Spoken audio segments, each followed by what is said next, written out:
நீங்க வைக்கக்கூடிய பூ இருக்கு இல்லையா, அது வாடுதலிலேயே என்ன நடக்குதுன்னா அந்த கெட்ட பார்வையை அந்த பூ எடுத்துக்கொள்கிறது என்று அர்த்தம்.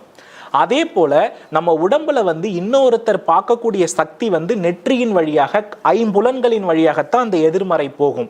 அப்போ நீங்க காதுல தோடு, மூக்குல மூக்குத்தி, புரியுறதுங்களா, கண்ணில் மை, புருவ மத்தியில் பொட்டு, வகிட்டில் பொட்டு, இது எல்லாமே அந்த எதிர்மறை சக்தியை உள்ளுக்குள் அனுப்பாமல் என்ன பண்ணும்னா தடை செய்கிறது என்று அதனுடைய இயற்கையான பொருள். அதே போல இன்னொரு மிக முக்கியமான விஷயத்தை நீங்க தெரிஞ்சுக்கணும். இப்ப திருஷ்டி பட்டாலே ஒரு நல்ல ஆடை போடும் பொழுது என்ன டக்குன்னு கரைப்படியும், பார்த்திருக்கீங்களா? அதற்கு அர்த்தம் என்னன்னா, நம்மளுடைய உடம்புல தேவையில்லாம எதிர்மறை சக்தி நுழையிறத இந்த நகைகள், இந்த பருத்தி ஆடை, இந்த மலர்கள், இது எல்லாமே தடுக்கிறதா அர்த்தம். ஏன்னா பூமியில கிடைக்கக்கூடிய ஒரு சில பொருளுக்கு தோஷமே கிடையாது. பூக்கு தோஷம் இல்லை, சரிங்களா? அதாவது வாடுகிற வரையும் அதுக்கு என்ன கிடையாது, தோஷம் கிடையாது.